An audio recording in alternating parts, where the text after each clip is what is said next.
کے دینداروں کی دکان پر ناراض نہ ہونا۔ چار چفیرے سامنے بیٹھنے والے سارے کے سارے مسلمانوں، حوضری کی دکان پہ چلے جاؤ، گارمنٹس کی دکان پہ چلے جاؤ، نمازوں کا پابند ہے، جہاد بھی کرتا ہے، تبلیغ کا بھی بڑا پابند ہے، لیکن اس نے اپنی دکان پر 1 سال کی بچی کا لباس رکھا ہوا ہے۔ بتاؤ یہ لباس سیدہ زینب کے جوڑے سے ملتا ہے، یہ لباس میرے عزیزوں سیدہ فاطمہ کے جوڑے سے ملتا ہے، یہ لباس سیدہ عائشہ کے جوڑے سے ملتا ہے۔ اگر خدا پاک کی قسم نبی کے 11 گھرانوں سے، نبی کی 4 بیٹیوں کے گھرانے سے، نبی کے 1,24,000 کے گھرانوں سے اس لباس کا کوئی وجود نہیں ملتا، تو ملک وال کے غیور مسلمانوں، ایسا برہنہ لباس آپ کو مجھے اپنی بیٹی کو پہنانے کی بھی اجازت کوئی نہیں۔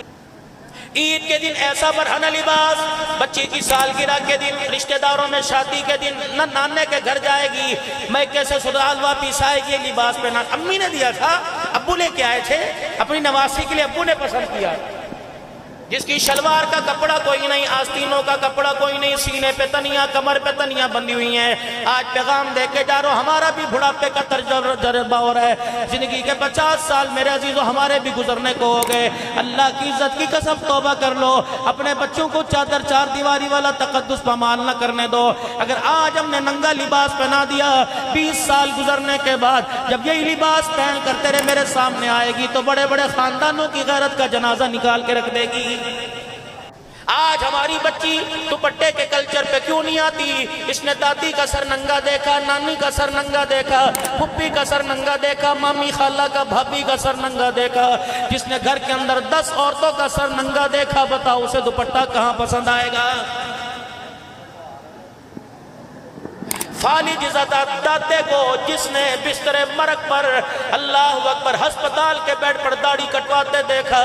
اس کا نواسا، اس کا پوتا جوانی کے اندر اس داڑھی کی بہاروں کو چہرے پہ کیسے سجائے گا؟ جمعے کے دن اماں 100 روپے دیتی ہے، کہتی ناشتہ بعد میں دوں گی، بعد میں نہا کے آنا، کپڑے استری تیرے بعد میں کروں گی، کپڑے پہلے بناؤں گی، پہلے شکل صحیح کرا کے آ، تیری دیکھ داڑھی کتنی بڑی ہوئی، بال تیرے کتنے بڑے ہوئے ہیں، تو انسان نہیں لگ رہا، تو جانور لگ رہا ہے۔ جب نبی کی سنت چہرے پر ابھرنے لگے، وہ مائیں جن کے حضور کے صدقے سے اللہ نے جن کی گود کو آباد کیا، وہ مائیں داڑھی پر انگلی اٹھانے لگ جائیں، بتاؤ اس گھر کے اندر عبدالقادر جیلانی کیسے آئے گا؟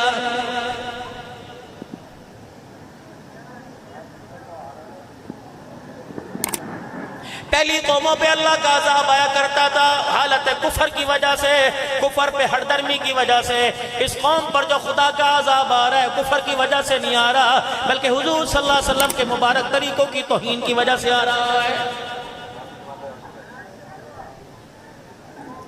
قوم عاد تباہ ہوئی، قوم سمود تباہ ہوئی، قوم شعیب تباہ ہوئی، قوم صالح تباہ ہوئی، قوم نوح تباہ ہوئی شرک و بدعت کی شرک کی وجہ سے، لیکن یہ قوم تباہ ہو رہی ہے چوری اور سینہ زوری کرنے کی وجہ سے۔ یقین جانو تھوڑا سا آسمان سے پانی برسنے لگ جائے، ملکوال والوں تمہارے چوک تمہارے روڈ پہ گارا ہو جائے، آندھی چلنے لگ جائے، بجلی کی لوڈ شیڈنگ ہو جائے، گیس کی بندش ہو جائے، پانی کی کمی آ جائے، یا آسمان سے بارش نہ ہو، گرمی تیز ہو جائے، سردی ہو جائے، لو پڑنے لگ جائے، میرے عزیزو دھند پڑنے لگ جائے، ہر دکاندار ہر مکان والا کہہ رہا پتہ نہیں کون سے گناہ کی سزا مل رہی ہے۔ مالک کائنات فرماتا اپنا منہ بند کر لے، خبردار ہو جا،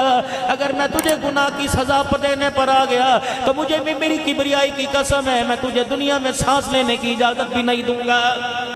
سکی بیوی پاس بیٹھی ہے، نزا کا عالم ہے، آخری وقت ہے، سکی بیٹی پاس بیٹھی ہے، حسن حسین رضی اللہ تعالیٰ عنہ سینے پر سر رکھ کے لیٹے ہوئے ہیں، صحابہ اکرام رضوان اللہ تعالیٰ علیہ مجمعین مسجد نبوی میں بیٹھے ہیں، ایک دوسرے کو گلے مل کے زار و قطار ہو رہے ہیں۔ سیدنا بلال حبشی رضی اللہ تعالیٰ عنہ حجرے کی دیوار کے اس طرف کھڑا ہے، جناب ابو ہریرہ رضی اللہ تعالیٰ عنہ اس طرف کھڑا ہے، دونوں اشارے میں بات کر رہے ہیں اور کہہ رہے ہیں اے بلال، ابو ہریرہ کہہ رہے ہیں اے بلال، بلال کہہ رہے ہیں جی ابو ہریرہ کہ اگر کالی کملی والے کو کچھ ہو گیا بتاتے ہیں میرا کیا بنے گا؟ آپ نے فرمایا تم نے تو میرا کلمہ پڑھا، تم نے تو قرآن اترتے دیکھا، تم نے تو وحی کو نزول دیکھا، تم نے تو جبرائیل کو آتے جاتے دیکھا، تم نے تو قرآن کی صورتوں کو میرے پر اترتے دیکھا، تم نے نبوت کا چہرہ دیکھا، میرا خطبہ سنا، میرے پیچھے نمازیں پڑھی، میرے ساتھ بیٹھ کے کھایا، میرے ساتھ سفر کیا، تم تو میرے صحابی بن گئے، چاہنے والے تو کوئی اور ہے۔ یا رسول اللہ چاہنے والے کون ہے؟ فرمایا بعد میں آنے والے جو بل دیکھے کلمہ پڑھیں گے، محمد ان کا چاہنے چاہنے والا بن گیا، وہ کملی والے کے چاہنے والے بن گئے۔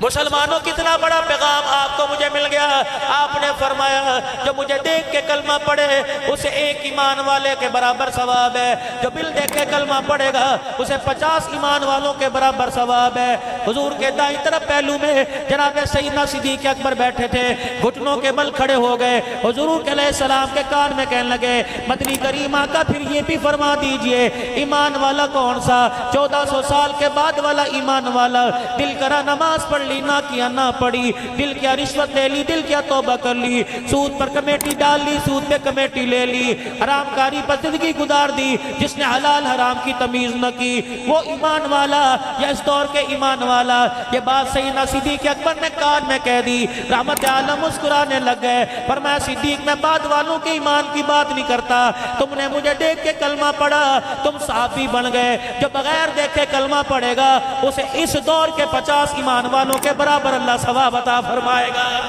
علماء اکرام فرماتے ہیں اس حدیث پاک سے، اس خوشخبری سے ہم صحابی تو نہ بنے، اس خوشخبری سے ہمیں صحابہ کے قدموں میں کھڑے ہونے کی جگہ مل گئی، اس حدیث پاک سے ہمیں جنت میں جانے کی بشارت مل گئی۔ کتنے مقدروں والے لوگ ہو، ابا کتنے مقدروں والا، اماں جان کتنے نصیبوں والی، بہن بھائی کتنے مقدروں والے، جن کو کہنے جو مجھے بن دیکھے ایمان لائے گا 50 ایمان والوں کے برابر ایمان ثواب ملے گا۔ معلوم ہوا اللہ بھی جنت میں پہنچانا چاہتا ہے، کملی والا بھی جنت کا راستہ دکھانا چاہتا ہے، لیکن مسلمان اللہ اکبر اتنا اللہ رسول کا باغی ہو گیا، خدا تو جنت میں پہنچانا چاہتا ہے، مسلمان جنت میں جانے کو تیاری کوئی نہیں۔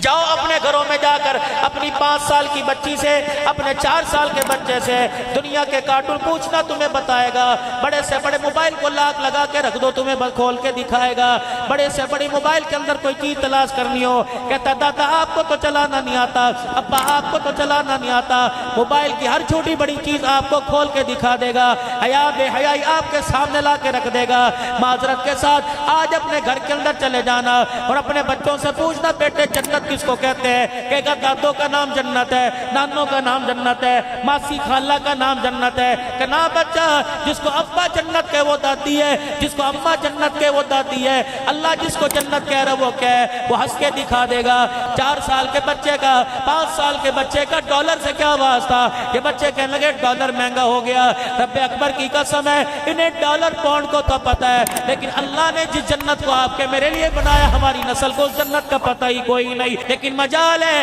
کہ آپ کا بچہ آپ کے سامنے بیٹھ کے کہے ابا مجھے جنت کے بارے جب میں سنا، ابا مجھے جہنم کے بارے میں سنا۔ آپ اپنے گھروں میں بیٹھ کر سیدنا صدیق اکبر، عمر، عثمان نبی کے یاروں کا تذکرہ کرو، اپنے گھر کے اندر فاطمہ، رقیہ، ام کلثوم کا تذکرہ کرو، تاکہ میری بچی کا کردار فاطمہ والا بن جائے، تاکہ میری بچی ام کلثوم بن جائے، تاکہ میری بچی غلام فاطمہ بن جائے، غلام ام کلثوم بن جائے، جناب سیدنا صدیق اکبر کا غلام ابو بکر بن جائے، غلام عمر بننے کا ارادہ کرے، غلام عثمان علی معاویہ بننے کا ارادہ کرے۔ اللہ اکبر، جس چیز کا تذکرہ بار بار کیا جاتا ہے اس کی اہمیت دل کے اندر آ جاتی ہے۔ تم ختم نبوت کا تذکرہ بار بار کرو میرے عزیزوں، تم نبی کے یاروں کا تذکرہ بار بار کرو، انشاءاللہ میں وعدہ کرتا ہوں تمہیں ہر گلی ہر بازار کے اندر ارائی نظر نہیں آئے گا، ملک میرے عزیزوں ملک نظر نہیں آئے گا، اوان نظر نہیں آئے گا، بسال نظر نہیں آئے گا، بلکہ نبی کی ختم نبوت کا تذکرہ تم کرو۔ رب اکبر کی قسم ہے آنے والے وقتوں میں ہر گلی میں محمد کا غلام نظر آئے گا، ہر گلی میں عبد القادر جیلانی نظر آئے گا، ہر گھر کے اندر تمہیں رابعہ بصریہ نظر آئے گی۔ کرتے ہوئے ارادہ انشاءاللہ تعالی ذکر کرو گے اپنے گھر کے اندر صحابہ کا۔ مر گئے، اللہ کہتے ہیں خبردار زبان پہ کڑوا بولنا لے کے آ، میں مارنے پہ آیا، جسم کا ایک پارٹ سے لا کر جسم کا ایک ٹکڑا ہلا کر بستر پہ ڈال دوں، پانی پلانے والا بھی کوئی نہیں ہوگا۔ کفران نعمت نہ کر، دادا بھی بیٹھا ہوگا، نانا بھی بیٹھا ہوگا، بہن کا بھائی بھی بیٹھا ہوگا، شوہر بھی بیٹھا ہوگا، نیت کر اللہ اسی سال تجھے بیٹا دے، نام اس کا غلام ابو بکر رکھنا، اللہ بیٹا دے نام اس کا عمر رکھنا، اللہ بیٹا دے نام اس کا عثمان رکھنا، اللہ بیٹا دے نام اس کا علی رکھنا۔